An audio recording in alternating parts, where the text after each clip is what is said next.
जहाँ पे cricketers involve हुए, पाकिस्तान भारत की जो कशीदगी चल रही है उसमें, वहीं जो है इंडियन जो एक्ट्रेसेस हैं या राइटर्स हैं उन्होंने भी इन्वॉल्व होना शुरू कर दिया। जावेद अख्तर साहब बहुत बड़े राइटर हैं, उन्होंने कहा कि हमने हमेशा पाकिस्तानी फ़नकारों को इज़्ज़त दी है जबकि पाकिस्तान ने हमारे फ़नकारों को इज़्ज़त नहीं दी, जिस पर मंशा पाशा ने फिर इन्हें बोला भी है। तो मुझे याद पड़ता है कि जब जावेद अख्तर साहब आए थे इधर तो इनको इज़्ज़त तो इतनी देती थी कि शायद इनको इनके घर में भी कभी इतनी इज़्ज़त नहीं मिली होगी, और हमारे जो फ़नकार थे वो तो बाकायदा ऐसे आके बैठ भी गए थे, इतनी भी वैसे नहीं देनी चाहिए, लेकिन बहरहाल उन्होंने अपना बड़ा माना और बड़ा मान के जो है इज़्ज़त दी। अब होता ये कि जब आप उम्र के इस हिस्से में होते हैं ना तो आप काफ़ी मैच्योर हो चुके होते हैं।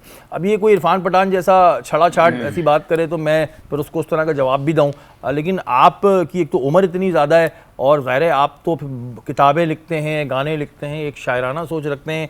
आई डोंट थिंक सो कि आपको इस तरह की बातें करनी चाहिए। अकबर, ये इन्हें जावेद अख्तर साहब को करनी चाहिए इस तरह की बातें? मैंने कहा ना कि ये बुखला गए हैं सारे, पूरा इंडिया ना बुखलाया हुआ है। एक पाकिस्तान ने दिखाया ना, हमने फेस टू फेस जब आए ना फिर तो ये इनकी जो अकल है ना वो माऊफ हो जाती है, तो वो तो इनकी अकल माऊफ हो जाती है, तो ये बौखला गए हैं। बस जो मुंह में आ रहा है, जो आ रहा है जहर उगलते जा रहे हैं, और कुछ करना नहीं है इन्होंने, बस मुंह के फायर। अच्छा, क्योंकि महमूद भाई जैसे मैंने बात की कि एक एज जब हो जाती है इंसान की, ज़ाहिर काम कर रहा होता है तो एक मैच्योरिटी लेवल आ जाता है इंसान को, और फिर ज़ाहिर है उसे हर चीज़ के कॉन्सिक्वेंसेस भी पता होते हैं। मैं आज आपकी बैठ के यहाँ पे खुली बुराइयाँ कर रहा हूँ, तो मुझे हो सकता है कल आपसे मिलना भी पड़े, और फिर मेरे सामने 25 कैमरे लगे और मैं बोलूँ यार महमूद भाई से तो अच्छा कोई बंदा ही नहीं है, तो मैं तो फिर अपनी ज़बान का ना रहा। और ज़ाहिर है एक उम्र जितनी जावेद अख्तर साहब की है तो उस पर इन्हें बोलने से पहले सोचना समझना चाहिए। लेकिन देखें, जब ये लोग पाकिस्तान आए, पाकिस्तान में सबको इज्जत बहुत मिली, जितने लोग भी आए, जितने भी आए, ठीक है ना, जितने भी फनकार आए, क्रिकेटर्स भी आए। अभी इनके शुक्ला साहब भी आए थे, ठीक है, राजीव शुक्ला आए थे, हाँ, लाहौर आए थे ना, तो उनको इज्जत दी ना। कह के जाते किसके साथ किसने उनके साथ कोई ऐसी हरकत की, या कह के भी जाते हैं। अब ये बातें अब क्यों कर रहे हैं आप? हाँ, या फिर आपके साथ जब उस वक्त इज्जत नहीं दी गई थी उसी वक्त बोलते कि हमें इस तरह एंटरटेन नहीं किया जिस तरह कौन सा यहाँ पे जेल में डाल चाहिए था, तो अब क्यों बोले चले जा रहे हैं? तो भाई जितने भी लोग आए यहाँ पर और सबको इज्जत दी गई है। आप हमारे जो भी गए, हमारी ज़ैनब को नहीं मिली थी, लेकिन ज़ैनब के साथ हमारे साथ ज्यादती हुई, हमारी ज़ैनब ठीक है ना, ज्यादती हुई।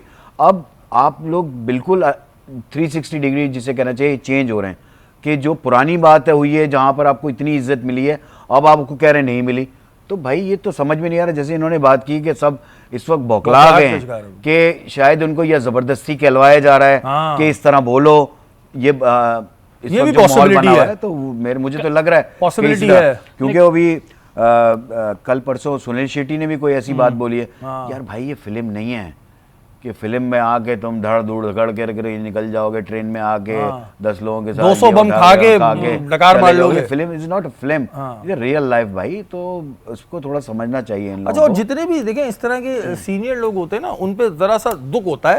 अदरवाइज फिर हमने भी इस चीज में PhD की हुई है, समझ गए होंगे आप, लेकिन वो मसला नहीं है। लेकिन ज़ाहिर है आपकी उम्र इतनी है, अब मैं क्या कहाँ से शुरू करूँ, क्योंकि ये भी जो है ये माशाल्लाह शायरा भी हैं, ये डॉक्टर साहिबा जो हैं ये अल्हम्दुलिल्लाह शायरा भी। हाँ, अल्हम्दुलिल्लाह बोल रहा था भाई, अल्हम्दुलिल्लाह।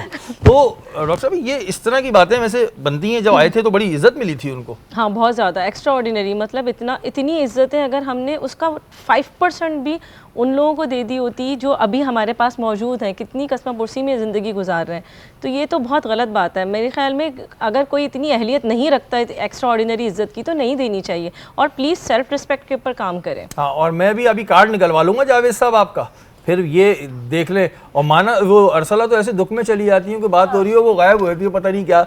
लेकिन बहरहाल जावेद साहब थोड़ा जरा हौलात रखें, वरना हमने PhD की हुई है। कल को पाकिस्तान भी आएंगे ना, किस मुंह से आएंगे? और आ गए और मेरे जैसे टकरा गया ना, फिर कोई मसला नहीं है।